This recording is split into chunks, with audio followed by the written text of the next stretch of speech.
तो तात्पर्य एकाकी होता है। मैं आपसे प्रेम करता हूँ, आप जैसा चाहे मेरे साथ बर्ताव करके देख ले, मैं आपसे प्रेम करता हूँ। प्रेम का स्वरूप होता है प्रेमी को सुख प्रदान करना, और स्वार्थ का स्वरूप होता है अपने को सुख लेना। अगर आपको पता चले कि आपका स्वार्थ मेरे से बनने वाला नहीं, आप कल नहीं आए, लेकिन यदि आपको प्रेम है तो आपको भी मुझे से क्या लेना देना, वो जाने उनका कर्म जाने। मैं तो उनकी भेष और उनकी साधुता और उनकी वाणी सुन करके मैं उनसे प्रेम करती हूँ, मैं उनका आदर करती हूँ, मैं करती ही रहूंगी, इसे प्रेम करते हैं। प्रेम का तात्पर्य होता है अपनी भावना का निरंतर बढ़ोत्तर स्वरूप प्रकट करना। एक बार ऐसा हुआ, हम लौकिक उदाहरण में देते हैं कि लैला जी मजनू जी को बहुत चाहती, तो मजनू के लिए उन्होंने अलाउ कर दिया था कि कहीं भी मेरे राज्य में कहीं भी वो खड़े हो, कुछ भी चाहे सब उनको दे दिया जाए, जो चाहे। ये जब अन्य लोगों ने सुना तो सब मजनू का नाटक करने लगे, तो मिठाई की दुकानों से मिठाई ले रहे, दूध ले रहे, वस्तु ले रहे। अब अन्य लोगों ने जाके शिकायत कर, आपका ऐलान सुना और उसके मानने के कारण हम लोग सब बर्बाद हो रहे हैं। सैकड़ों मजनू तैयार हो चुके हैं, जो चाहता है वो सब वस्तु ले जाता है, आपका आदेश लिए हम दे देते हैं। असली मजनू पहचानना मुश्किल है, उनका कल पता चल जाएगा, सबको हम दिखा देंगे कि असली मजनू कौन है। कल उन्होंने ऐलान किया कि लैला मजनू से अमुक स्थान पर मिलना चाहती है। हिल लग गया मजनू का, उन्होंने चाकू निकाली और एक कटोरा निकाला और कहा मैं अपने मजनू से कहती हूँ मुझे एक कटोरा खून चाहिए। अब जो रबड़ी रसगुल्ला वाले मजनू थे ना, उनके पैर पीछे खसकने लगे, और जो असली मजनू था ना, वो आगे दौड़ के ऐसे जैसे कोई उपहार लेता है, ऐसे उसने चाकू पकड़ी और दे ही ऐसे किया, तुम कहिए हमारा इसको, ये रबड़ी रसगुल्ला वाला। असली प्रेमी की पहचान तो प्रतिकूलता पे होती है। अर्जुन को यही दिखाने के लिए मूरत ध्वज के पास ले गए।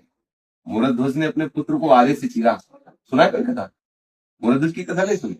अर्जुन जब अभिमन्यु जी पधारे युद्ध क्षेत्र में, ये तो सुना होगा, अभिमन्यु जी मारे गए, अर्जुन ने बहुत विलाप किया, बहुत दुखी है। भगवान समझाते रहे लेकिन फिर भी जयद्रथ को महाराज सब कुछ जाके उनको शांति, लेकिन फिर भी बीच बीच में कभी रो देते। तो भगवान कहते थे देखो अभिमन्यु तुम्हारा पुत्र ही केवल नहीं है, मेरा भांजा भी है, मेरी बहन का लड़का, सुभद्रा जी का लड़का। बोले आपको इतना क्लेश नहीं करना चाहिए, आप ज्ञानी भी हो और वीर भी हो, कोई अधोगति को थोड़ी प्राप्त है, तो वीर गति में मारे गए इसलिए प्रशंसा नहीं हुई है। जब एक बार ये विश्व विजय कर रहे थे तो मूरत ध्वज के राज में परास्त हो गए, हार गए। उन्होंने भगवान से कहा ऐसी मेरे में भक्ति में क्या कमी है कि आपका वरद हस्त होने पर भी मैं हार गया और मूरत ध्वज की भक्ति श्रेष्ठ हो गई? उनका हाँ, उनकी भक्ति आपसे श्रेष्ठ है। उनका मैं कैसे मानूं, आप हमारे साथ हंसते हैं, खेलते हैं, बैठते हैं, मेरे जैसा आपके नजदीक और कौन, मुझे तो कोई नहीं दिखाई दे रहा। मेरे लिए रथ का मेरा मित्रवत व्यवहार है और हंसी मजाक, खाना पीना, सोना जागना सब कुछ आपके साथ होता है। आप मेरे से आपका भक्त कैसे बढ़ा? बोले चलो दिखाते। गए साधु, वो भगवान के रूप में नहीं गए, जबकि अर्जुन के सामने तो भगवान के रूप में रहते, साधु के रूप में गए और अर्जुन को सिंह बनाया। बोले चलो तुम्हें दिखाते मेरे भक्ति की कितनी महिमा है। गए, आवाज लगाई रामेश्वर। संतों को जो भगवान को मानता है निश्चित संतों को मानता होगा, जिसकी संतों पर श्रद्धा निश्चित भगवान पर उसे प्रेम हो जाता है। उन्होंने कहा कि देखो हम तुम्हारे यहाँ आए हैं, ये सिंह बहुत भूखा है, इसको भोजन चाहिए। उनका बस कुछ मिनट रुको, हम अभी कसाई वाड़े से मांस मंगा देते हैं, क्योंकि हम लोग तो वैष्णव है। उनका ये सिंह कसाई वाले का मांस नहीं खाएगा, ये ताजा मांस पड़ता है यहाँ। कहा मैं तो आप आदेश था, तो संत रूप में है भगवान। उनका आप अपने पुत्र को इसे खवा दीजिए। जैसे आप क्या थे, कहीं उर्फ नहीं किया, एक ही लड़का था और वो राजा थे, राजा के बाद उसका अधिकार था।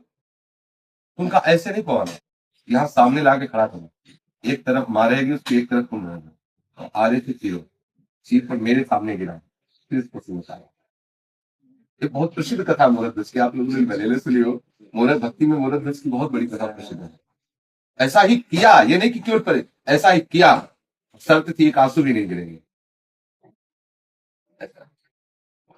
जब तक ज्यादा प्रभु ने आवाज लगाई मूरत ध्वज की बालक की, वो दौड़ता हुआ दूसरी चला। प्रभु तो सृष्टि उत्पन्न करते उनके लिए क्या खेल, तो तुरंत आ गया।